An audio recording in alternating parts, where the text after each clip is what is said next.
안녕하세요. 새해 첫 예배 함께 드릴 수 있게 돼서 감사드리는 마음이 있습니다. 함께 우리 요한계시록 계속해서 보고 있었는데 요한계시록을 찾겠습니다. 요한계시록에 있는 7교회 서신서에 대한 내용을 같이 교제하고 있었습니다. 첫 번째로 함께 에베소 교회에서 나눴고요. 그리고 지난 시간에 두 번째 교회였던 서머나 교회까지 이어진 교제를 했습니다. 서머나 교회를 안 들어보신 것 같으신 분들은 수요집회 안 오셨던 분이십니다. 수요집회에서 서머나 교회에 대한 얘기를 했었고요. 오늘은 세 번째 교회인 에베소 교회, 버가모 교회에 대한 교제를 이어서 진행하려고 합니다. 본문은 요한계시록 2장 12절부터 이어지겠습니다. 2장 12절부터 17절까지를 함께 교독하시겠습니다. 제가 12절, 성도님들께서 13절, 이렇게 해서 17절까지 읽겠습니다. 요한계시록 2장 12절입니다. 버가모 교회 사자에게 편지하라. 좌우에 날선검을 가지신 이가 이르시되 내가 어디에 사는지를 내가 아노니 거기는 사탄의 권자가 있느니라. 내가 내 이름을 높게 들어서 내 수송된 주인 안티바가 너희 가운데 사탄이 사는 곳에서 죽임을 당할 때에도 나를 믿는 믿음을 저버리지 아니하리라. 그러나 내게 두어 가지 책망할 것이 있나니 거기 내게 발람의 교훈을 지키는 자들이 있도다. 발람이 발락을 가르쳐 이스라엘 자손 앞에 걸림돌을 놓아 우상의 제물을 먹게 하였고 또 행음하게 하였느니라. 이와 같이 내게도 인간의 교훈을 지키는 자들이 있도다. 그러므로 회개하라. 그래야지 아니하면 내가 내게 속히 가서 내 입의 검으로 그들과 싸우리라. 이기는 자는 성령이 그들에게 하시는 말씀을 들으리라. 이기는 그에게는 내가 감추었던 만나를 주고 또 흰돌을 줄 터인데 그를 위해 새 이름을 기록한 것이 있나니 받는 자에게는 의심을 할 사람이 없느니라. 네, 함께 버가모 교회에 쓴 서신을 함께 읽어보았습니다. 첫 번째 교회였던 에베소 교회 아마 기억하실 것입니다. 에베소 교회는 화려한 도시였고 또 무역이나 상업적으로 왕성했던 도시였습니다. 거기 있는 성도들에게 하나님께서 두 가지를 말씀하셨습니다. 하나는 인내에 대한 칭찬이었고요. 또 두 번째는 분별에 대한 칭찬이었습니다. 그렇지만 에베소 교회에 잃어버린 것이 있다고 말씀하시고 첫사랑을 회복할 것을 권고하셨던 것을 기억하실 것입니다. 두 번째 교회였던 서머나 교회는 굉장히 힘든 교회였습니다. 박해와 순교 가운데서 그들의 믿음이 정말로 어려웠던 교회였죠. 하지만 하나님께서 서머나 교회에 당부하셨던 것은 죽도록 충성하라는 것이었어요. 어떤 어설픈 위로나 듣기 좋은 따뜻한 말이 아니라 그들에게 끝까지 충성할 것을 권고하시면서 그들이 지켜내야 될 믿음의 상급이 있다라고 분명히 말씀하셨습니다. 그리고 이제 오늘 이어서 소아시아 교회 세 번째 버가모로 함께 가보겠습니다. 버가모는 그 에베소부터 시작된 이 해안선을 따라서 에베소, 서머나 그 위에 버가모가 있습니다. 북쪽으로 쭉 올라가면서 에게해를 따라서 이제 가장 위에 있는 도시고요. 버가모라는 도시는 이 버가모라는 도시는 굉장히 특이한 기능을 가지고 있습니다. 다른 이 에베소 교회의 기능이 무역이나 상업이라면 버가모 교회는 굉장히 종교적인 도시였다라고 합니다. 이 내용은 잠시 후에 다루도록 하겠고요. 이제 2장 12절부터 버가모 교회에 하나님께서 주시는 메시지가 시작됩니다. 버가모 교회 사자에게 편지하라. 좌우에 날선검을 가지신 이가 이르시되. 여느 편지와 마찬가지로 하나님께서 자신을 먼저 계시하시는 걸로 이 편지가 시작합니다. 하나님께서 자신을 계시하실 때 이것은 단순히 듣기 좋은 칭호나 위험 있는 수식어가 아니라는 것을 우리가 분명하게 기억해야 됩니다. 조금 전 예배 시간에 어떤 형제님께서 요한복음에서 예수님을 소개하는 또 예수님을 나타내는 여러 가지 말씀들을 찾아 읽어주셨습니다. 예수님을 포도나무로 부를 때, 예수님을 기류로 부를 때, 예수님을 목자로 부를 때 그런 수식어들은 단순히 듣기 좋은 또 보기에 좋은 그런 칭호가 아니라는 거예요. 예수님의 이름은 실제적으로 우리 삶에 분명하게 영향을 미쳐야 되는 것이고 우리가 반드시 의지해야 되는 예수님의 이름이라는 것입니다. 마찬가지로 계시록에서도 하나님이 자신을 계시하실 때는 이것은 단순히 그런 위험 있는 칭호가 아니라 자신의 백성들에게 이 이름을 굳게 잡을 수 있는, 혹은 자신의 백성들이 이 이름으로 하나님을 의지할 수 있는 그 이름을 주신다는 거예요. 지난번 서문화 교회에서 하나님께서 어떤 이름을 주셨습니까? 그들에게 있어서 자신을 어떻게 계시하셨냐면 나는 처음이고 나중이라고 계시하셨어요. 그리고 두 번째는 내가 죽었다가 살아나신이라고 말씀하셨어요. 순교의 위험 가운데 죽음을 통과하고 있는 서문화 교회 성도들에게 하나님께서 내가 죽었다가 다시 살아나셨다라고 말씀하시면서 죽음보다 더 위대한 것이 있다는 것을 분명하게 말씀해 주셨다. 그래서 더 이상 서문화 교회 성도들이 죽음을 두려워하지 않도록 죽음보다 더 강한 것이 있다는 것을 분명하게 말씀하셨어요. 이제 오늘 이 버가목 교회에서 하나님께서는 자신을 좌우에 날선 검을 가지신 이로 소개한다는 것입니다. 그 병원에 가시면 집도의라고 부리는 사람들이 있습니다. 집도의라고 하죠. 집도의. 수술을 담당하는 의사들을 가리킵니다. 잡을집 칼도에서 칼을 가지고 있다라는 거예요. 보면 되게 흉악한 이름 같지만 사실은 그렇지 않죠. 굉장히 중요하고 또 생명에 직접적으로 영향을 미치는 그런 의사들입니다. 수술을 위해서 의사들이 칼을 들고 있고 질병의 치료를 위해서, 그래서 몸을 가르고 피부를 찌르고 안 좋은 세포들을 제거하면서 몸의 문제들을 해결합니다. 그것이 집도의 역할인 것이죠. 오늘 본문의 하나님의 검은 마치 집도의처럼 그렇게 교회와 성도들에 대해서 작용하시는 것을 보게 되실 것입니다.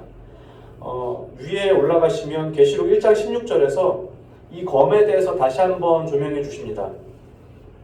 계시록 1장 16절에 보시면 그의 오른손에 7별이 있고 그의 입에서 좌우의 날선 검이 나오고, 같은 표현이죠. 좌우의 날선 검이 하나님의 입에서 나온다라고 말씀하십니다. 찾지 않겠습니다만 잘 아시는 히브리서 4장에서도 이 하나님의 말씀에 대해서 이야기할 때 동일한 표현을 사용합니다. 하나님의 말씀은 살아있고 활력이 있어서 좌우에 날선 어떤 검보다 예리하다라고 말씀하십니다. 하나님이 가지고 계신 검이란 결국 하나님께서 말씀하시는 그 진리의 말씀인 것이죠. 좌우에 날이 서 있고 활동력이 있는, 살아있고 능력있고 그 말씀으로 창조하시기도 하시고 때론 심판하기도 하시고 그 말씀으로 누군가를 회복하시기도 하는 그 말씀인 것입니다. 아까 인용했던 히브리서 4장 하반절에는 이렇게 기록하잖아요. 혼과 영과 관절과 골수를 찔러 쪼개기까지 하고 또 마음과 생각과 뜻을 관찰하신다.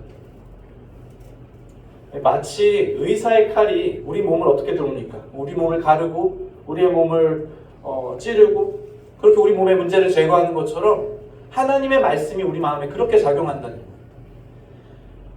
우리 영혼을 찌르고 우리 영혼을 쪼개면서 우리 영혼의 문제들을 그분께서 낱낱이 들여다보신다는 것입니다. 문제가 있는 곳에 반드시 그 하나님의 말씀이 필요한 것이고 그 말씀의 검이 유일한 문제 해결책이라는 거예요. 버가모 교회는 해결해야 되는 문제가 있었습니다. 어느 교회라도 마찬가지일 것입니다. 버가모 교회에는 해결해야 되는, 반드시 치료해야 되는 문제가 있었어요. 사실 이미 죽은 교회라면 어떻습니까? 이미 죽은 몸이라면 더 이상 수술을 할 필요가 없잖아요. 그 누구도 시체에 손을 대지 않습니다.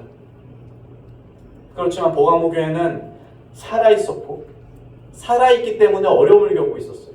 그가 생명력을 가지고 있었기 때문에 그 교회에 문제가 있었고 그들이 때때로 어렵고 때때로 넘어지지만 그래도 하나님을 사랑하는 교회였어요. 그래서 이 버가모 교회에 하나님의 검이 필요했다는 거예요. 사망 선고가 이미 나버렸다면 이것이 의미가 없을 텐데 이 교회는 그렇지 않았어요. 이제 이 말씀 가운데서 우리는 어떤지에 대한 질문이 반드시 필요한 거예요. 나는 어떤지, 저에게, 나에게 버가모 교회에 그랬던 것처럼 하나님의 검이 필요하냐는 것입니다. 살아있고 예리하고 능력 있는 이 하나님의 검이 정말 나에게 필요한가? 라는 질문을 우리에게 했을 때 전적으로 그렇다라고 대답할 수가 있을 거예요. 우리 개인에게, 우리 교회에게, 또 작게는 가족과 어떤 공동체에게 모두에게 반드시 하나님의 검이 필요하다는 거예요. 왜 그렇습니까? 왜 하나님의 검이 필요하겠습니까? 우리는 살아있기 때문에 그래요. 우리는 살아있기 때문에 어떤 문제가 있습니다. 또 살아있기 때문에 때때로 어려움을 겪고, 살아있기 때문에 때때로 질병이 있단 말입니다. 많은 어려움을 겪을지언정 그러면도 우리는 주님을 사랑한다고 고백합니다. 그래서 우리에게 반드시 치유하는, 우리를 집도하는 하나님의 검이 꼭 필요하다는 고백을 우리가 할 수가 있는 거예요. 그래서 우리가 우리 영혼을 기꺼이 하나님 앞에 열어드릴 수가 있는 것입니다. 하나님께서 우리를 치유하실 줄 믿고, 그분의 검이 우리를 찌를 때 어떤가요? 때때로 예리하고 때때로 날카로워서 그것은 매우 고통스러운 과정을 거칩니다. 말씀에 찔려본 적이 있는 사람이라면 누구도 이것을 부인할 수가 없어요. 하나님의 검 앞에, 그 살아있는 하나님의 말씀 앞에 찔려본 적이 있는 사람이라면, 찔려본 적이 있는 성도라면 누구라도 그렇게 고백할 수밖에 없어요. 이것은 때때로 아프고 때때로 우리를 힘들게 하지만 그럼에도 불구하고 그 과정이 없으면 우리의 문제가 해결될 수가 없다는 것입니다. 이제 버가모 교회에 계시하고 있는 이 좌우의 날선검을 가지신 하나님께서 이 버가모 교회를 통치하고 다스리는 과정처럼 이제 저와 성도님들 마음도 분명하게 하나님께서 그렇게 통치하기를 원하는 것이죠. 이제 13절을 함께 보시겠습니다. 하나님께서 자신을 계시하신 후에 버가모 교회 성도들에게 먼저 이런 이야기를 하십니다. 내가 어디에 사는지를 내가 아노니, 어디에 사는지를 안다라고 말씀하시면서 또 이렇게 말씀하십니다. 거기는 사탄의 권자가 있는 데라. 참 두려운 말씀일 수도 있겠습니다. 버가모라는 도시가 어떤 도시인지 잠깐 말씀을 드렸죠. 굉장히 종교적인 도시였다라고 말씀드렸습니다. 에베소 교회는 지난번에 말씀드린 것처럼 큰 아테미 여신의 사원이 있었어요. 엄청나게 컸거든요. 그래서 에베소 사람들은 그 아테미 여신을 전적으로 이제 섬겼죠. 그리고 지난번에 얘기했던 서머나 그 도시에는 또 로마 황제를 숭배하는 사원이 있었어요. 그래서 그들은 로마 황제를 숭배함으로써 기독교인들을 핍박했어요. 그런데 이 버가모라는 도시에는 좀 심각합니다. 여기에는 그 모든 것들이 다 함께 들어있는 도시였어요. 황제를 숭배하는 그 사원도 3개나 있었고, 모든 잡다한 신들의 신전과 제단들이 여기에 다 집중되어 있었다는 거예요.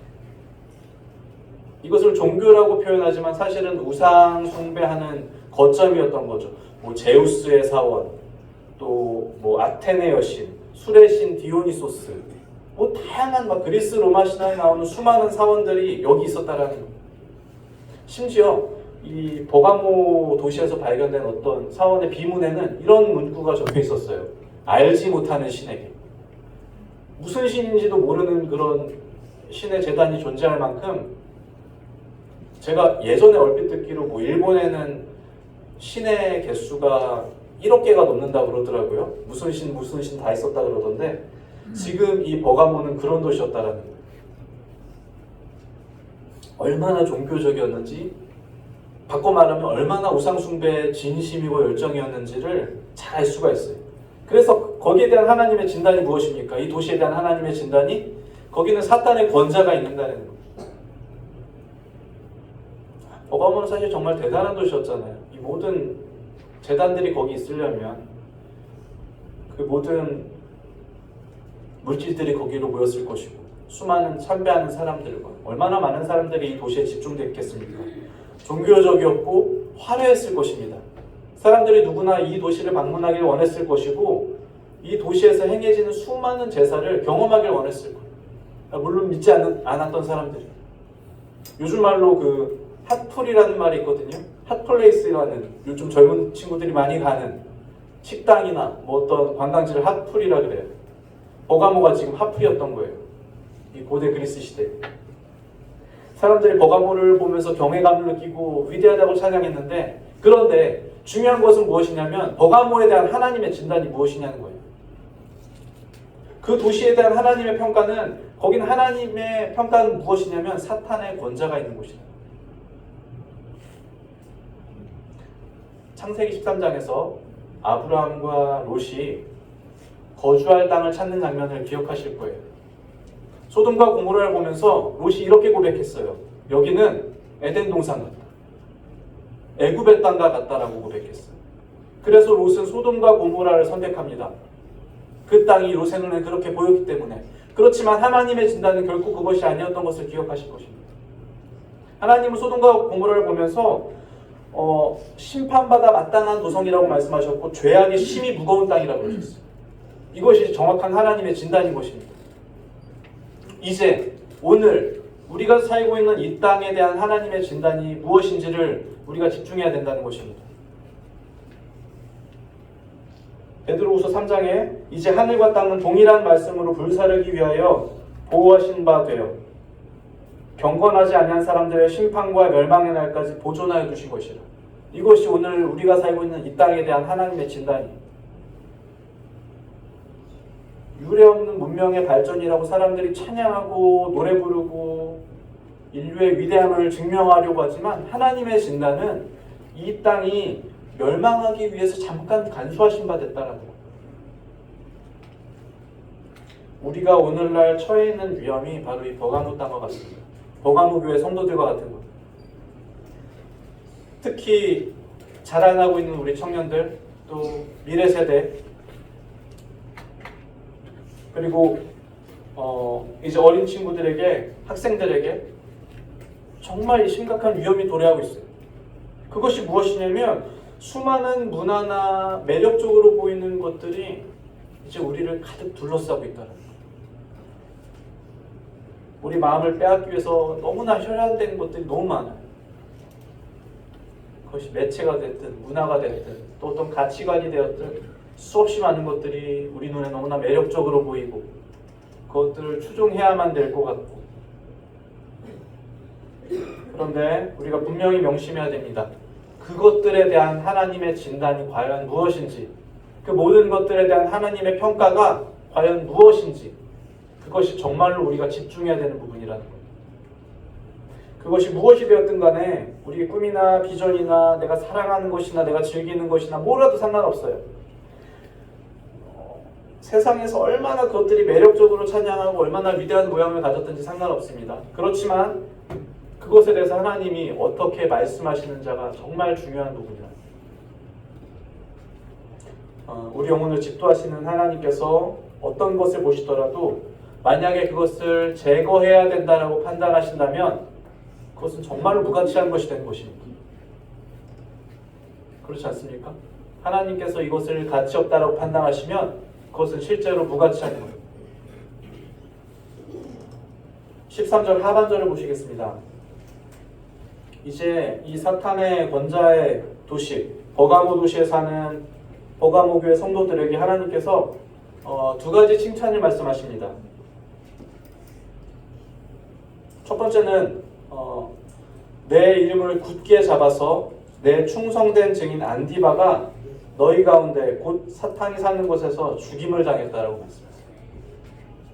사탄의 권자가 있는 이곳에서도 안디바라는 사람이 하나님의 이름을 굳게 잡았다고 말씀하시고, 그리고 믿음을 지켜 순교했다라고 말해요.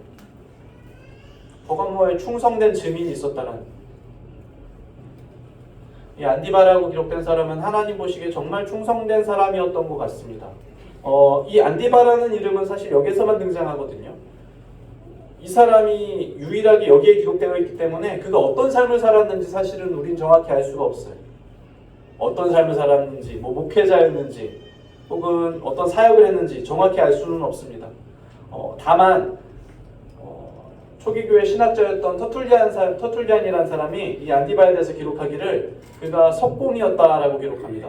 그리고 그가 순교를 당했는데, 순교를 당한 이유가 이제 황제에 대한 숭배를 거부했다.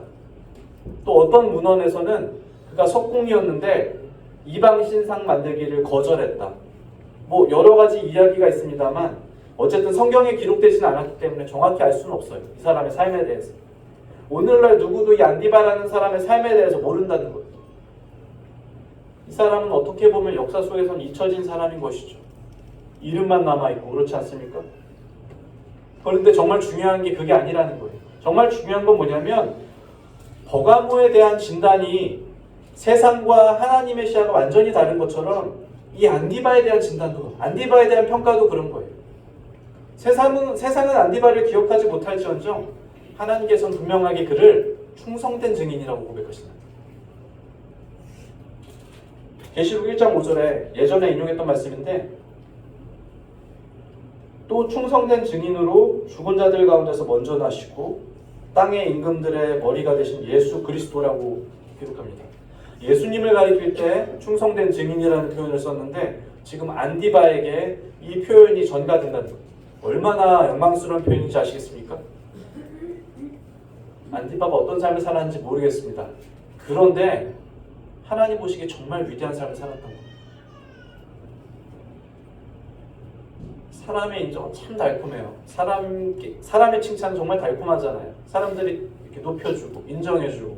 그런데 그건 정말로 허무한 것이라는 것을 우린 길지 않은 인생의 경험을 통해 잘 알고 있잖아요.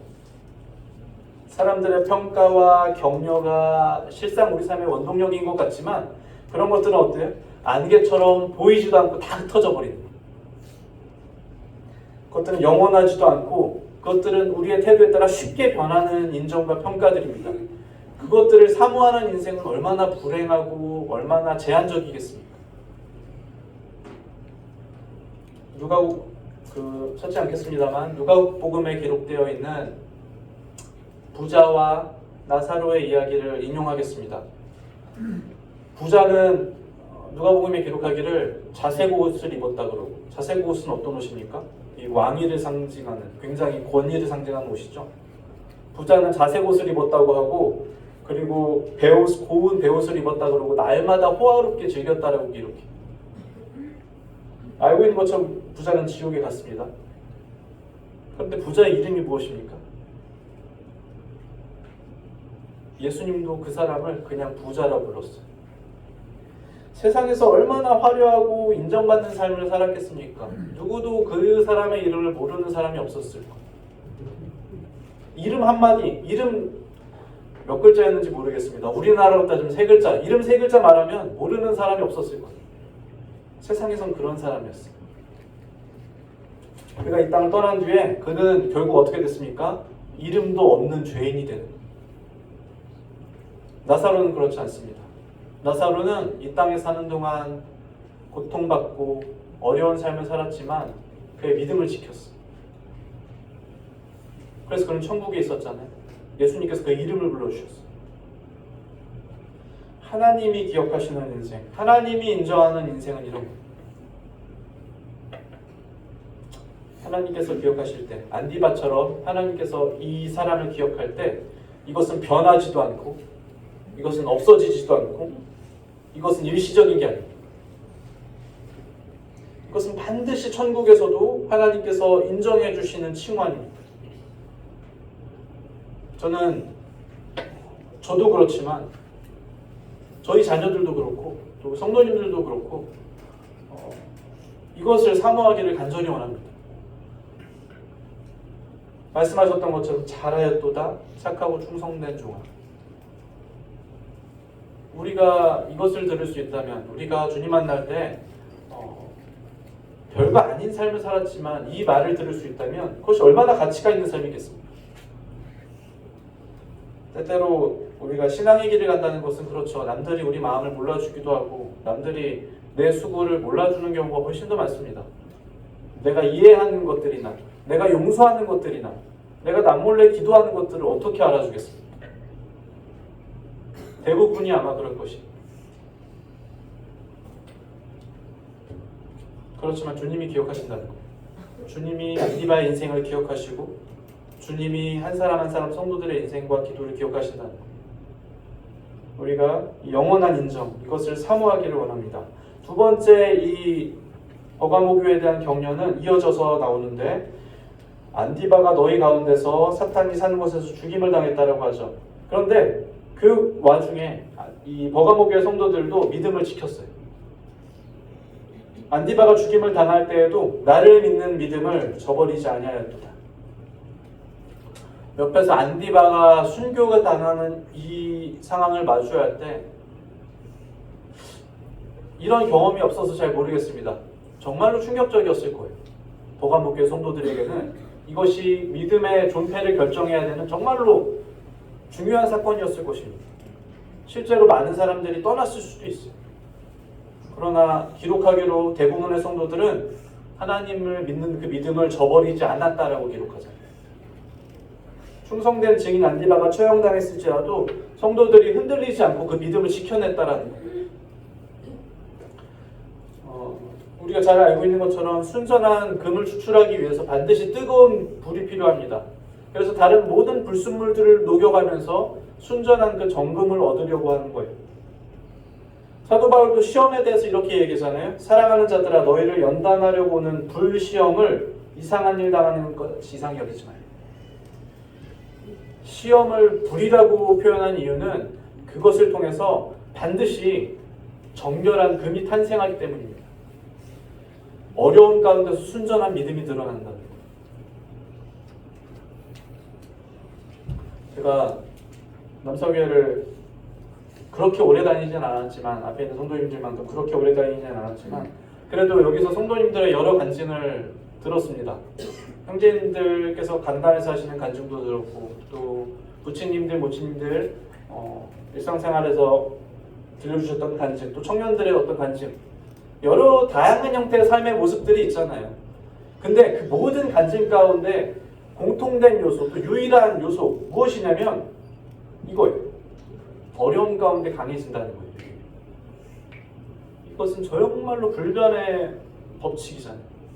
신앙생활의 불변의 법칙. 어려운 가운데 반드시 믿음이 강해진다는 거예요. 우리가 막 인생을 얘기할 때 가끔 그런 말 합니다. 공사가 참 다망하다 이런 얘기를 하잖아요. 그죠? 요즘 사람들 젊은 사람들은 문해력이 떨어져가지고 공사가 다망하다 그러면 공사가 왜 망했어요? 이렇게 대답하더라고요. 정말로 그런 공사가 다망한 참 복잡한 그런 인생을 살면서 많은 사람들이 믿음의 길에서 떠나잖아요. 그런데 그러지 않기로 결단하고 어찌됐든 이날까지 믿음을 지켜내셨다는 거예요. 성도님들께서. 그런 시험을 통과하시면서 때때로 연약할 때도 있지만 그 모든 과정을 통과하시면서 어쨌든 불시험 가운데서 계속해서 생존하고 계시다는 거예요. 이것이 얼마나 감사가 되는 일입니까? 보이지 않는 손으로 성도님들을 그렇게 지금까지 인도해내신 하나님께 오늘 특별한 감사를 드립니다. 이것은 하나님의 은혜가 없이는 정말로 불가능한 일이에요. 찬양 가사에도 있잖아요. 오늘까지 이렇게 찬양할 수 있는 게 은혜라고. 정말 특별한 은혜인 것입니다. 충성된 증인 안디바와 버가모 성도들은 이 사탄의 권자로 표현된 이 버가모 도시의 가혹한 환경 가운데서 어쨌든 그들은 믿음을 지켜냈어요. 그들은 계속해서 이 믿음의 길을 떠나지 않았어요. 근데 그들에게도 분명히 해결해야 되는 문제가 있었다라는 거예요. 함께 14절을 보시겠습니다. 그러나 내게 두어 가지 책망할 것이 있나니 두어 가지 책망할 것이 있나니 첫 번째 책망에 대해서 기록합니다. 거기 너에게 발람의 교훈을 지키는 자들이 있도다. 발람이 발락을 가르쳐 이스라엘 자손 앞에 걸림돌을 놓아 우상의 제물을 먹게 하였고 또 행음하게 하였느니라. 이와 같이 내게도 니골라당의 교훈을 지키는 자들이 있도다. 발람이라는 사람은 이제 아시는 것처럼 민수기에 기록되어 있습니다. 발락 왕이 이스라엘을 저주해달라고 불렀는데 도리어 이제 하나님의 성령을 받아서 이스라엘을 축복했던 그 선지자의 이름을 들어보셨을 거예요. 근데 여기 보면은 발람이 발락을 가르쳤다라고 돼 있죠. 이 구절에 대한 자세한 설명이 민수기 31장에 설명되어 있는데 요약하자면 그렇습니다. 발람이 발락 왕에게 꾀를 주었어요. 무슨 꾀였냐면 이제 이들을 물리적으로 굴복할 수 없기 때문에 안 되겠다. 우상 숭배하는 제사 가운데 이들을 초청해보자. 그래서 그들을 초청하는 거예요. 이스라엘 백성들. 어떻게 됐겠습니까? 좋다고 따라갔겠죠. 그래서 우상을 숭배하는 그 문화를 접하고 그들이 그 환락 가운데 취하게 되고 그렇게 이스라엘이 안에서부터 무너지게 되는 그것이 여기 기록되어 있는 발람이 발락을 가르쳐서 이스라엘의 손 앞에 걸림돌을 놓아 우상의 제물을 먹게 했다라는 이 표현에 대한 설명인 것입니다. 그러니까 결국 버가목 교회 안에 발람의 교훈을 지키는 자들이 있다. 이게 무슨 의미겠습니까? 교회 안에 불의의 싹스를 사랑하는 성도들이 있다라는 거예요. 교회 안에 먹을 음식과 음행을 사랑하는 성도들이 있다라는 거예요. 성도로 불리기를 원하는데 우상 숭배를 좋아하는 사람들이 있다라는 거예요.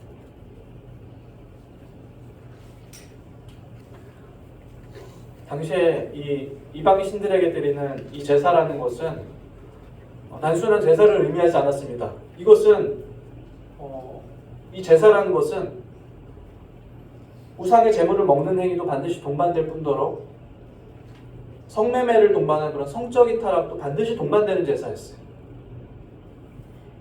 고대로부터 그랬습니다. 얼마나 사람들에게 이것이 매력적인 축제였겠습니까? 축제. 근데 성도들에게는 결코 그렇지 않죠. 성도들에게는 이것은 두말할 것 없이 단호하게 거부하고 단호하게 배척해야 되는 우상 숭배. 이것을 축제라고 부를 수가 없는 거예요, 성도들. 더 고민할 필요도 없다. 하나님께서 얼마나 많은 말씀을 통해서 이스라엘 백성들이 또 성도들이 이 우상 숭배에 참여하지 말 것을 끊임없이 권고하시잖아요. 그런 거라고요, 지금 이 우상 숭배는. 그런데 버가목 교회에 어느샌가부터 아주 듣기 좋은 그런 메시지가 전해집니다. 무슨 메시지였냐면 나는 하나님을 믿고 우상을 믿지 않잖아. 그렇기 때문에 이 바쳐진 재물만을 먹는 것은 우상 숭배가 아니라는 거예요. 재물만 먹는 건데 뭐 그렇지 않아요? 진심으로 내가 우상을 섬기는 것도 아니니까 재물만 먹는 건데. 당시 초기 기독교인들은 정말로 많은 생활고에 시달렸고 그들은 경제적으로 많은 핍박을 당했잖아요. 그들에게 우상의 재물을 먹을 수 있다는 것은 굉장한 유혹 아닙니까?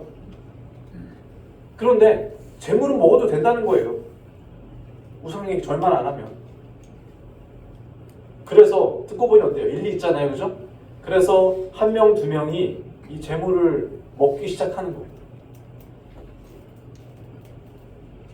그리고 그 가르침에 동조하는 이들이 이제 생겨나는 거예요. 그게 몇 명이 됐는지 모르겠어요. 어쨌든 많은 수가 이 가르침에 가담했을 거예요. 자, 이제 우상의 재물을 먹었습니다. 배가 부르니까 어떻습니까? 이제 배가 부르니까 사람도 배가 부르면 어때요? 다른 데 눈이 돌아가잖아요. 다른 것이 또 욕심이 나는 거예요. 배가 이제 슬슬 불러지니까 우상에 드리는 제사에서 빈번하게 자행됐던 그런 음행들이 또 눈에 들어요. 내가 버가모 교회 소속의 그리스도인이긴 하지만 버가모 시의 시민이기도 하잖아요. 사람들과의 관계도 있고 해야 될 사회생활도 있고 믿지 않는 사람 전도도 해야 되고 슬금슬금 이 음란한 제사에 참여하는 성도들이 하나둘씩 생기는 거예요. 다양한 그런 합리화 자기 연민 가운데 이 본문에 기록되어 있는 우상의 제물을 먹게 하였고 행음하게 하였느니라 이 구절의 말씀이 현실화되는 거예요. 이것은 두말할 것도 없이 명백한 죄악입니다. 이것은 타락인 거예요. 그런데 사람들은 그렇게 생각하지 않았어요. 이 범죄로부터 교회는 돌이킬 수 없는 영향을 받게 될 것이고 교회가 세상을 변화시켜야 되는데 세상이 버가모가 교회를 조금씩 변화시키고 있는 거예요. 조금씩 타락하게 조금씩 그 본질의 모습을 잃어가게. 버가모 성도들이 지금 유혹당하고 있는 이 두 가지 유혹을 잘 보십시오. 먹고 사는 문제와 음행하는 것.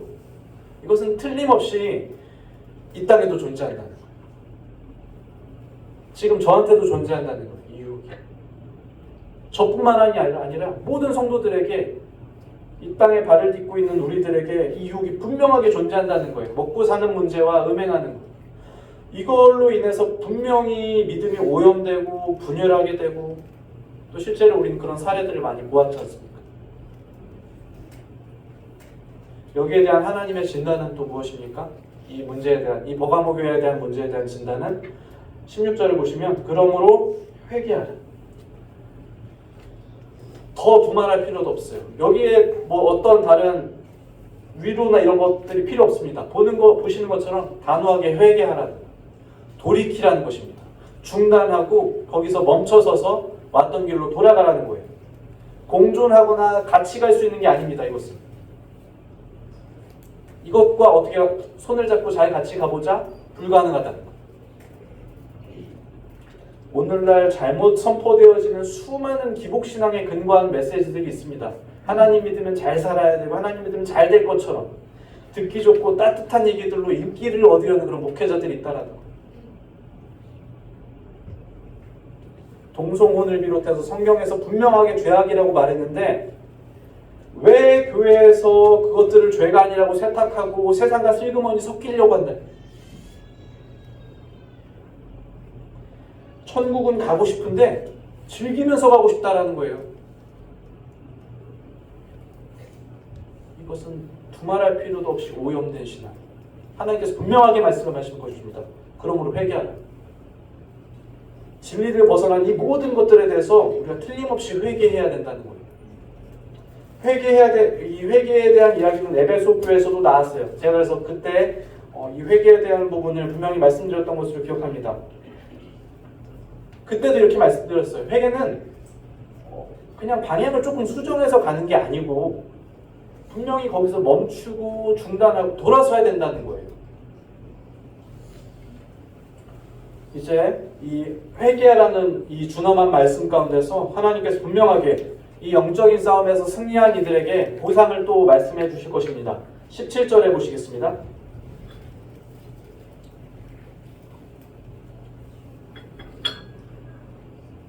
(17절) 상반절에 귀 있는 자는 성령이 교회들에게 하시는 말씀을 들을지어다. 이기는 그에게는 이 싸움에서 이기는 것을 의미합니다. 이 사단의 권자가 있는 이 버가모에 정말 치열한 싸움, 우상 숭배에 바쳐진 제물과 이 행음에서 떠나는 이 영적인 전투, 여기서 이기는 그에게는 내가 감추었던 만나를 주고, 성도들은 육신의 양식과 끊임없이 싸워야 됐습니다. 우상에 바쳐진 제물을 먹냐 먹지 않냐, 이 정말 생계에 필요한 이 문제들과 싸워야 됐어요. 그들은. 그럼에도 우상에 바쳐진 제물을 먹지 않기로 이제 결단하는 자들, 하나님의 말씀 그대로 준행하기를 결정하는 자들에게 하나님께서 감추었던 만나를 주신다는 거예요. 우상의 제물은 썩어질 음식이에요. 그렇잖아요. 이 음식은 썩어질 음식이에요. 먹으면 또 배고프다고. 먹으면 반드시 다시 찾게 되어 있고 끊임없이 이 제물을 섭취하면서 살아가야 돼요. 그런데 그 썩어질 음식, 먹으면 계속 먹어야 되는 그 음식을 거부할 때 우리에게 약속되어지는 것이 있다는 거예요. 진짜 만나, 감추어질 만나. 요한복음 6장에 기록된 말씀을 읽겠습니다. 내가 곧 생명의 떡이니라. 너희 조상들은 광야에서 만나를 먹었어도 죽었거니와 이는 하늘에서 내려오는 떡이니 사람으로 하여금 먹고 죽지 아니하게 하는 것입니다. 그들이 먹었던 우상의 제물은 광야에서 먹었던 만나라면, 그것들은 먹고 배고프고 썩어질 만나라면 이제 믿음을 지키는 이들에게는 영원한 만나, 우리 주 예수 그리스도가 기다리고 있다는 것. 이것이 그들에게 약속된 정말 최종적이고 가장 유일하고 가장 가치 있는 상급이라는 것. 세상의 만족과 비교할 수 없는, 세상이 주는 것과 절대로 동일하게 둘 수 없는 그 선물을 주시는 거예요. 17절 하반절에 또 이렇게 기록합니다. 감췄던 만나를 주고 또 흰 돌을 줄 터인데, 흰 돌은 당시 사회에서 여러 가지 의미가 있었더라 그러더라고요. 하나는 어떤 죄를 사면하는 표시로 쓰입니다. 이 흰 돌은 무죄의 표시로 쓰이기도 하고, 또 또 대부분의 경우에는 이 흰돌은 잔치의 초대장으로 쓰이기도 했습니다. 부자들이 또 어떤 권세 있는 자들이 집에서 여는 잔치를 초대할 때 이 흰돌은 초청장의 역할을 하는 거예요. 버가모 성도들은 이 버가모 도시에서 잘못되고 오염된, 사람들은 축제라고 부르지만 그 잘못되고 오염된 그 쾌락에서 떠나서 이제 하나님께서 초청하시는 진짜 잔치로 초청되어진다. 우리 주 예수 그리스도와 교회의 혼인잔치로 분명하게 초청된다는 것. 그것이 우리가 오늘 사모하는, 저와 성도님들께서 사모하는 이 상급이라는 것입니다. 이제 이 17절까지 보시면 이 버가모 교회에 쓴 편지가 마무리됐습니다. 버가모 교회에 대한 이 편지를 보시면 어떻습니까?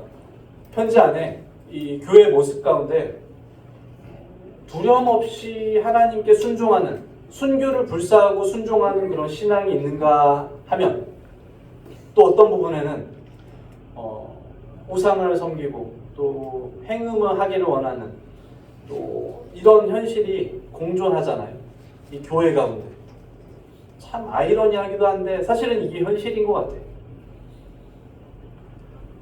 이것은 교회의 현실이기도 하고, 사실 따지고 보면 저를 비롯한 어떤 성도님들이 고민하고 있는 그런 개개인의 성도가 처한 자화상이기도 할 거예요. 우리 안에, 우리 개인의 신앙 가운데 두려움 없이 순교를 불사하는 그런 신앙의 야성이 있는가 하면, 또 우리의 육신 가운데 우상숭배에 참여하려고 하는, 육신의 재물과 행음을 추구하기를 원하는 이 본성이 공존하잖아요.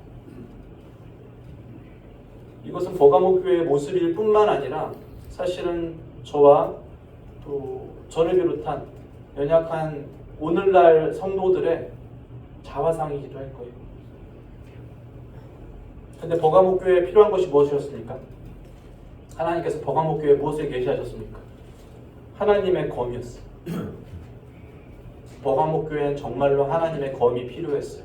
하나님의 검을 통한 통치, 하나님의 말씀으로 말미암아서 오염된 교회 가운데서 잘못된 것을 따르는 자들을 결연히 잘라내는 하나님의 검이 반드시 필요했다라는 거예요. 그들을 도려내고 그들을 제거함으로써 이 버가모 교회를 순전하게 유지하는 하나님의 좌우의 날선 검이 반드시 필요했다라는 거예요. 이제 이 말씀을 마무리하기에 앞서서 정말로 그래서 저와 성도님들에게 필요한 것이 무엇이냐는 거예요.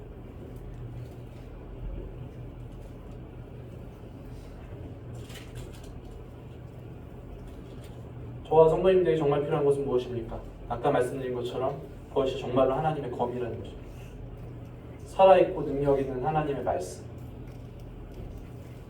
개인에게, 성도에게, 가정과 교회에게 반드시 좌우에 날이 선 하나님의 검이 틀림없이 필요합니다.